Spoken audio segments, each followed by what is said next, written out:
What is good, all you cool cats and kittens? Your Commissioner Tim back at you with the Week 8 recap and some fun content that we're going to be having for this week. Sorry about missing last week, but man, this week was a banger. So excited to get things started. Also, looking back, we're wrapping up. We wrapped up the last week here in October, and we've also been talking about a lot of trades that's happened in this month. So I want to take a little bit of a look at all the trades that have gone down in CCK for the month of October.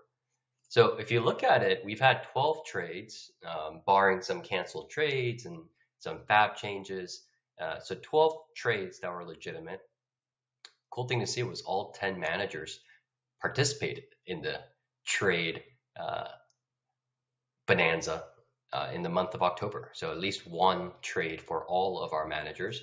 The big buyers in the month of October, at least, were Build Mafia, Trusted Process, and Two Shots No Cup.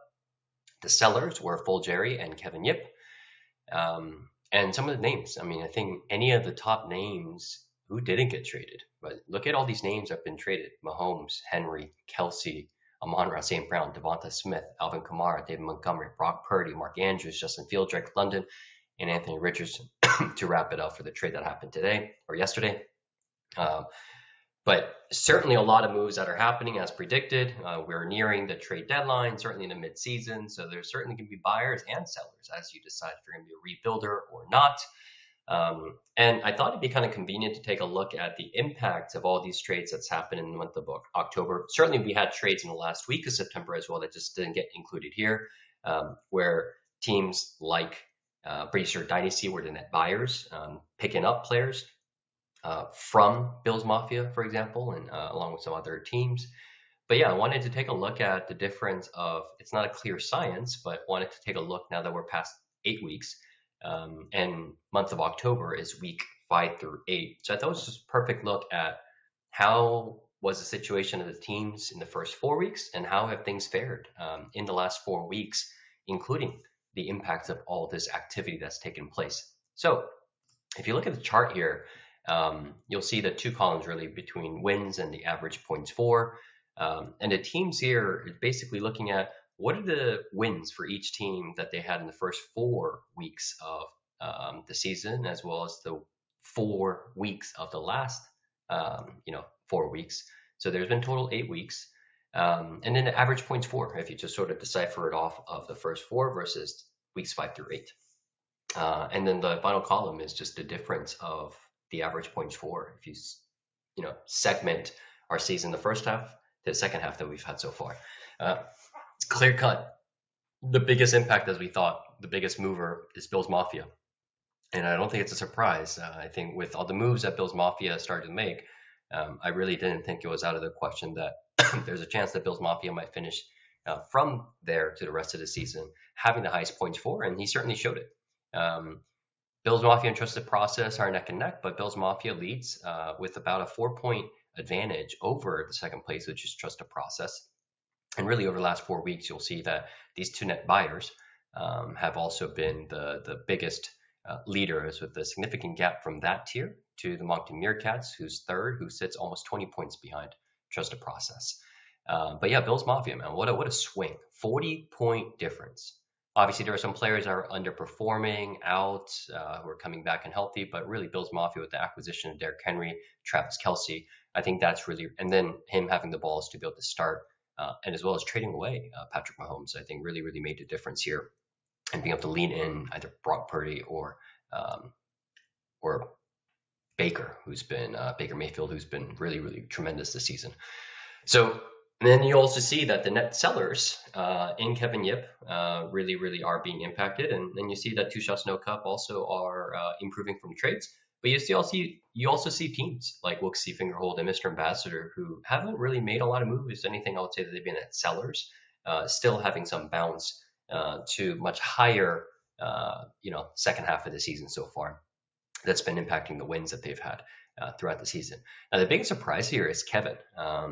He hasn't really been a net seller. It's just the Anthony Richardson trade, but he hasn't really been making an impact. Starting off the season 3-1 the first 4 weeks, now 0-4 in the last four, and also by a significant margin, scoring the least amount of points per week over these last four. So I think this is going to be very reflective of what we're going to be seeing over the rest of the season. Certainly, we're going to have a lot more trades that are going to be made. I believe trade deadline is week 11, week 12. We should confirm that. But so there's all this to say, there may be more changes and more things to happen. But so far, I think the landscape heading into the final stretch, final third of the season, really is taking really shape. And I think there's a clear line of who are going to be making the playoffs and the tiers breakdown as well. So we'll touch on this a little bit more and the impact on what this means for the power rankings that I've developed for or that I've set up for this week. But let's go back to the regular cadence of our videos and think about or go over the match recaps from week 8. To start off, we had Trusted Process going as full Jerry here. Trusted Process rolls over full Jerry, scoring the second highest in the league for the week, 6-2 with the 4-game winning streak. And full Jerry, I know he was really scared that he could not win this, and thankfully the Monday night games of CD and Travis Kelce on national tight end really showed up. Was able to take the victory here. Full Jerry gets the loss that he wants, and it's making it 3 straight and sits very comfortably, at least a game behind other teams who are sort of right now in contention to be able to make the 6th seed. So I think Full Jerry's doing a good job since being a net seller and going into a full rebuild mode to make sure that now that he also has his own first, to be able to ensure himself with the best odds to get the lottery as possible. All right, moving over to second matchup. Bills Mafia against Wooksy Fingerhold, the hottest matchup manager in the last 4 weeks. Bills Mafia cruises for his 5th straight win of the season, sitting at 6-2, tied for second, and another week where he scores the highest in the league at 185. So it's a good week. Wooksy Fingerhold, 129 is nothing to scoff at, but that said, this week was all pretty high scoring for everyone, so that's really just only good for 8th in the league. Now Wooksy Fingerhold drops to 2-6. Third matchup was Two Shots No Cup going against Kevin Yip. Two Shots No Cup. I call this sort of like the JV matchup because all the other scores, like I said, the lowest score that we had was Wooksy Fingerhold, and then the last two are the ones that are certainly below that. I think Wooksy Fingerhold only scored 130. Meanwhile, Two Shots No Cup, Kevin Yip featured the 2 lowest scoring managers of the week. But in this battle of junior varsity, Two Shots No Cup sneaks away with the 3rd win of the season. I think this would have been really good for Kevin to get that victory. Sitting at 4-4 would have really clutched his chances getting into the playoffs. Now, dropping 4 straight and being tied with other teams and being 1 game difference from other teams for that 6th seed now, I think I wouldn't be surprised if Kevin starts to rethink his strategy for the season with how the last 4 weeks have fared for him. All right, moving over to the 4th matchup, Mr. Ambassador against Huge Dicka. I got the arrows incorrect here, but Huge Dicka pulls off the victory here with 135. It was a tight matchup, but certainly that rookie tight end on Monday Night Football did just enough to get the job done for Huge Dicka. Rolls off his 3rd straight win, sitting at a comfortable 5-3, now pretty much firmly locking himself into at least the 5th seed. He's still got a chance to get 2nd seed as well, so Huge Dicka really on a roll in the second half of the season.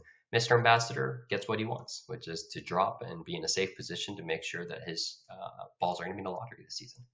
All right, last matchup. I know we didn't really have Commissioner Pick'ems of the week or Commissioner's Pick of the week last week because of the missed video, but this certainly was, I think anyone would have picked this as the matchup of the week. Moncton Cats in a tough matchup still wins out a victory against Brady Stir Dynasty, sitting at 7-1. Sitting first, 1 game ahead of 2 other teams who are sitting at 6-2.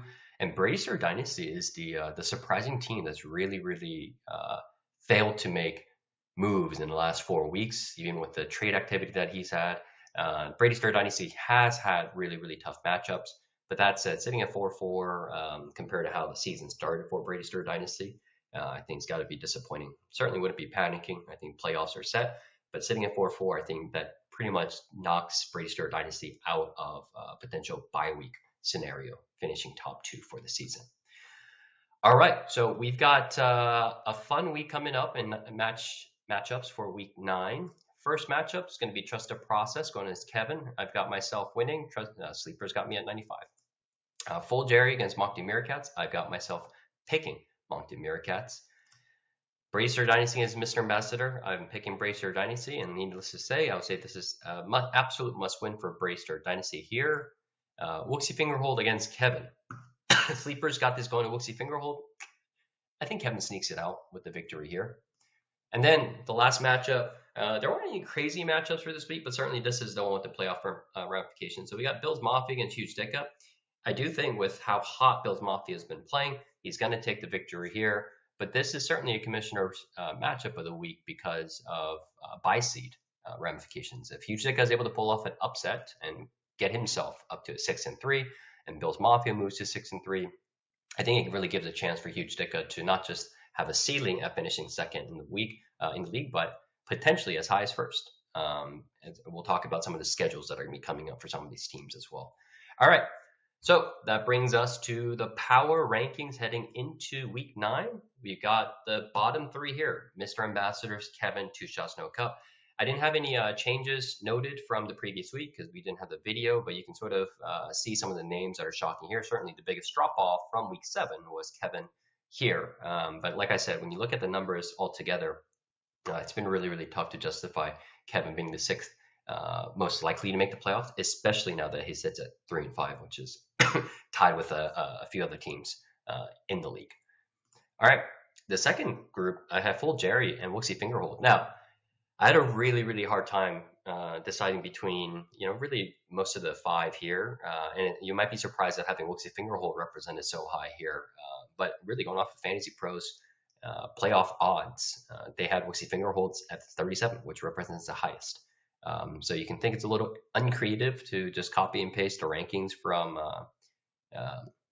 Fantasy Pros for at least the ones without the seeding secured yet. But it's really, really hard. And I'll talk about sort of the tiers here. I think any one of these guys could end up getting to that 6 seed, especially with the unknown scenario of any of these teams not really wanting to make the playoffs. There might be a scenario where no one wants to make the playoffs out of these 5 names here, and then God knows what happens as a result of that behavior. All right, moving up, we got Huge Dicka and Bracer Dynasty. I don't think this is a surprise. Huge Dicka has been that 5-6 back and forth all season. Really, over the last 6 weeks, he's been, I think, stable at number 5. He's got a solid team, and he's now recording Fantasy Pros. He's locked up the playoff seed. I'd agree. I don't think there's a scenario that Huge Dicka sitting at 5-3 misses the playoffs by any means. But you're starting to see Huge Dicka's points for also catch up to sort of like the contender tier as well, and certainly distancing himself away from the rest of the teams. But Bracer Dynasty sees a drop here down to 4th, certainly because of how the team's been playing over the last 4 weeks. All right, so that brings me to the first 3 the teams here.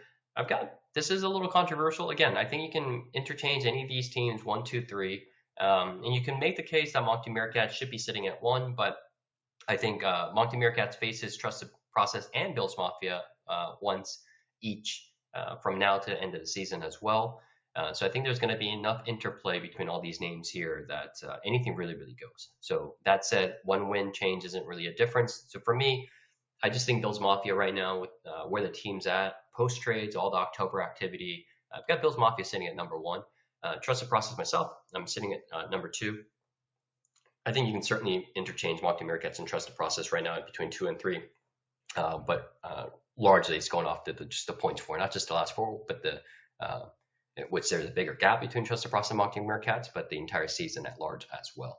So this is all the teams, and I think I mentioned this is sort of how I see the tiers breaking. The first 3 I think are the contenders. The 4 and 5 are lock-ins for the playoffs. They've already locked themselves in. And really, the bottom 5, it's crazy that any of these guys can make the playoffs. They're a game behind each other. They're a game away from each other, and anything can happen. And there's enough inter matches between the last 5. So I'm just really, really curious what happens. I think every single one of these folks, I believe, own their own firsts heading into this offseason. So I think every single one wants to miss the playoffs if that's possible. So I love the fact that we have 6 seeds now on a team of 10, especially with 5 teams wanting to rebuild. I think it's going to make some for really interesting actions that are going to be coming up to close out the season here. All right, so instead of wrapping up the video here, I wanted to sort of talk about, with all the trades that's happened, looking at, the first 4 weeks and the last 4 weeks. I also wanted to sort of go over, without getting too boring on analysis, just point out some of the really, really important matchups that certainly have the ability to influence and change any of the names here on the top 2. I think there's all 5 teams right now are in contention for the top 2 bye weeks. So that's a very significant development. Even at 4-4 for Bracer Dynasty, I think he technically still has a shot, at least at a second seed.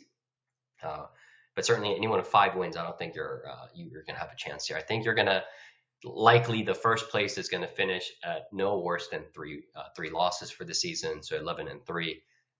And you could say the same thing about second seed, but in case it's not, I think all 5 teams certainly have a chance. So I want to point some of that notable matchups out. So sort of looking at the next 5 weeks, we got week 9, Bills Mafia against Huge Dicka. I think obviously the winner here is going to be different. So if Bills Mafia ends up winning this week, that means that he probably stays in the top 2 race. If he loses to Huge Dicka, that probably means that Bills Mafia is out or very unlikely to be able to finish in the top 2 with how the rest of the schedules match up for the contenders. Week 10, we got Trusted Process against Moncton Meerkats and Moncton as a start of the repeat of the season. So in week 1, Moncton Meerkats beat the Trusted Process by a point. So certainly it was a sour loss for me, but same impacts here. If the winner of this matchup likely stays, but likely they will place in the top 2, and then a loser likely will be looking outside in. Week 11, we got Moncton Meerkats again against Bills Mafia. Like I said, those 3 names in the contenders here have enough interplay with each other in the next handful of weeks. So here, it's the same thing. I think the winner of this places in the top 2, loser likely looking outside in. Certainly by Brandon winning the Huge Dicka matchup in this week is going to give himself some affordability on what happens here. All right, week 12 and week 13, you got some teams here. In week 12, I just want to point this out. Huge Dicka should have a win against Fulgeri, especially with how Huge Dicka's been playing recently versus how Fulgeri's been playing this season. But if you look at week 12, it's probably a horrible matchup. That Fulgeri's team is not anything to think it's an easy matchup by any means.